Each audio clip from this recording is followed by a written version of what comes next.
Welcome to History with Herodotus, where we embark on a journey through the ages, uncovering the secrets of the past and illuminating the present.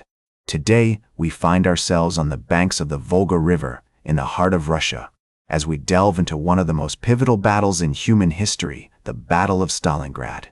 This epic struggle, which raged from 1942 to 1943, was a clash of titans, a maelstrom of steel and fire that would decide the fate of nations and shape the course of modern civilization. The early 1940s were a time of great upheaval in Europe, as the dark specter of Nazi Germany, led by the formidable Adolf Hitler, sought to spread its dominion across the continent. The German war machine, with its blitzkrieg tactics and seemingly invincible army, had already conquered much of Western Europe, leaving the Soviet Union as the last major obstacle to its ambitions. In June 1941, Germany launched Operation Barbarossa, a massive invasion of Soviet territory that caught the Red Army off guard. The initial advances were staggering, with German forces pushing deep into Soviet lands and capturing key cities such as Minsk, Kiev, and Smolensk. However, the Soviet Union, under the resolute leadership of Joseph Stalin, refused to yield. The Red Army regrouped, reorganized, and began to push back against the German invaders. As the summer of 1942 approached, the German High Command, fueled by its earlier successes, set its sights on the strategic city of Stalingrad, a major industrial center located on the Volga River. The city, named after Stalin himself, was a symbol of Soviet power and resilience, and its capture would deal a devastating blow to the Soviet war effort. The German Sixth Army, led by the experienced General Friedrich Paulus, was tasked with seizing the city and securing the surrounding region. Meanwhile, the Soviet Union was preparing for a desperate defense of Stalingrad. The city's garrison, composed of soldiers from the Red Army's 62nd and 64th Armies, was reinforced with fresh troops and supplies, while the Soviet High Command, led by General Georgy Zhukov, devised a clever strategy to lure the German army into a trap. As we move forward in our narrative, let us focus on the key events and figures that shaped the prelude to the Battle of Stalingrad. In the spring of 1942, the German army launched a series of operations aimed at securing the Crimean Peninsula and the Caucasus region, with the ultimate goal of capturing the oil-rich city of Baku. However, these campaigns were merely a diversion designed to distract the Soviet Union from the main event, the assault on Stalingrad. In July 1942, the German Sixth Army, supported by massive air power and artillery, began its advance on Stalingrad, pushing through the Soviet defenses and driving deep into the city's outskirts. The Soviet garrison, led by General Vasily Chuikov, dug in for a desperate defense, using every available resource to slow down the German juggernaut. As the battle lines were drawn, the world held its breath, awaiting the outcome of this titanic struggle. The city of Stalingrad itself was a labyrinth of factories, warehouses, and residential districts, with narrow streets and crumbling buildings that would soon become a graveyard for thousands of soldiers on both sides. The Volga River, which flowed gently through the city, would serve as a lifeline for the Soviet defenders, providing a vital supply route and a means of escape for those who could flee the onslaught. As the summer sun beat down on the city, the German army closed in, its tanks and artillery pounding the Soviet positions with relentless ferocity. The Soviet defenders, however, refused to yield, fighting with every ounce of strength they possessed to hold back the tide of steel and fire that threatened to consume them. The people of Stalingrad, a mix of factory workers, peasants, and soldiers, were about to face the ultimate test of endurance as their city became the focal point of a global conflict. The women of Stalingrad, who had already suffered greatly during the Soviet Union's forced industrialization campaigns, would play a crucial role in the battle, working in factories, hospitals, and supply depots, while also fighting alongside their menfolk on the front lines. As the German army approached, the city's inhabitants prepared for the worst, knowing that their homes, their families, and their very lives were about to be torn apart by the merciless forces of war.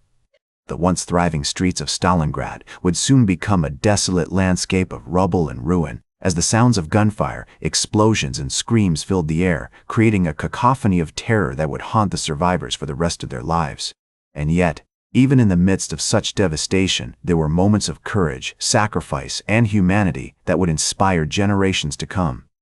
The soldiers on both sides, though enemies, would often display remarkable kindness and compassion towards each other, sharing what little food and water they had, or providing medical aid to those wounded in battle.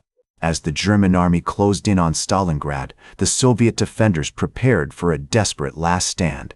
On August 23, 1942, the Luftwaffe launched a massive bombing campaign against the city, dropping over 1,000 tons of bombs and killing thousands of civilians.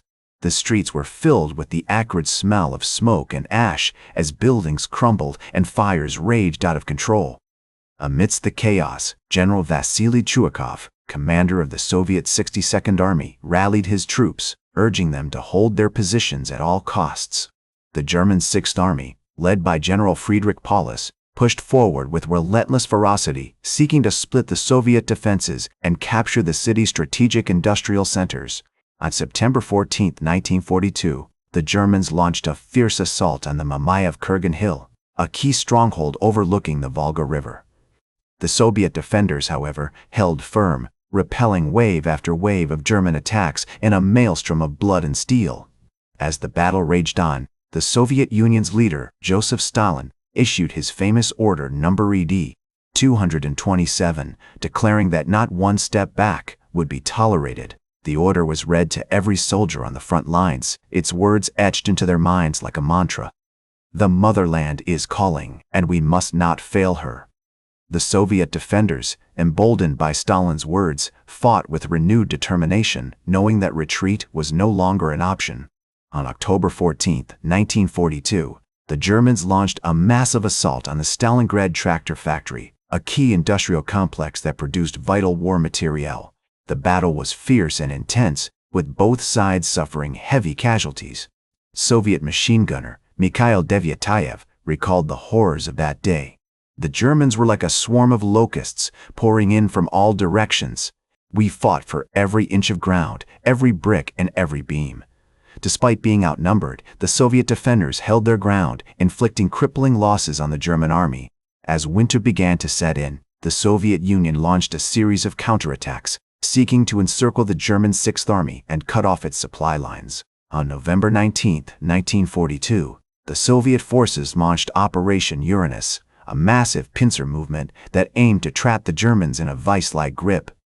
The operation was a masterpiece of military planning, with Soviet troops advancing from both the north and south, slowly but surely closing in on the German army. As the days turned into weeks, the German 6th Army found itself increasingly isolated, its supply lines stretched to the breaking point. The Soviet defenders, meanwhile, continued to fight with unyielding ferocity, driven by their determination to defend their city and their country. The battle for Stalingrad had become a war of attrition, with both sides suffering unimaginable losses in a struggle that would decide the fate of the Soviet Union and the course of World War II. The German army's situation grew increasingly desperate as the winter months dragged on. Food and ammunition were in short supply, and the harsh Russian weather took its toll on the troops. General Paulus, realizing that his army was on the brink of collapse, pleaded with Hitler for permission to retreat, but the Führer refused, insisting that the city must be held at all costs. As the Soviet Union's grip tightened around the German 6th Army, the defenders of Stalingrad sensed victory within their grasp. The city, once a thriving industrial center, was now a smoldering ruin, its streets littered with the bodies of the dead and the dying. Yet, even amidst such devastation, there were moments of hope and resilience as the people of Stalingrad struggled to survive against all odds. The battle for Stalingrad had become a testament to human endurance, a reminder that even in the darkest depths of war, the human spirit can persevere against overwhelming adversity. As the Soviet Union's grip tightened around the German 6th Army, the defenders of Stalingrad sensed victory within their grasp.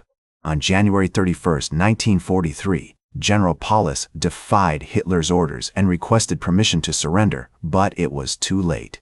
The Soviet forces had already encircled the city, and the German army was on the brink of collapse. On February 2, 1943, the remnants of the German 6th Army surrendered, marking a decisive turning point in the war on the Eastern Front. The Battle of Stalingrad was one of the bloodiest battles in human history, with estimates suggesting that over 1.8 million people lost their lives. The city itself was left in ruins, its infrastructure destroyed, and its population decimated. However, the Soviet Union's victory marked a significant shift in the balance of power on the Eastern Front, as the German army never fully recovered from the loss. In the years that followed, the Battle of Stalingrad became a powerful symbol of Soviet resistance and resilience, as Nikita Khrushchev, the future leader of the Soviet Union, would later say.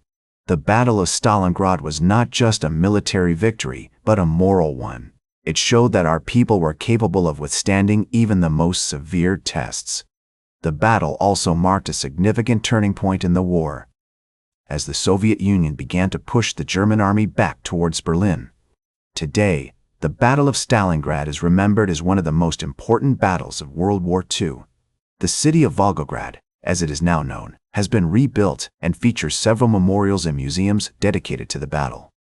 The Mamayev Kurgan Hill, where some of the fiercest fighting took place, is now a memorial complex, featuring a massive statue of a Soviet soldier and a museum showcasing the history of the battle. The Battle of Stalingrad's legacy extends far beyond the city itself, as it marked a significant shift in the global balance of power. The Soviet Union's victory helped to pave the way for the Allied invasion of Normandy and ultimately contributed to the defeat of Nazi Germany. As historian Antony Beevor has noted, the Battle of Stalingrad was the turning point on the Eastern Front, and it marked the beginning of the end of the Third Reich. That's all for today's History with Herodotus. Remember to like, share, and subscribe, and until next time, remember that, to understand the present, we must first understand the past.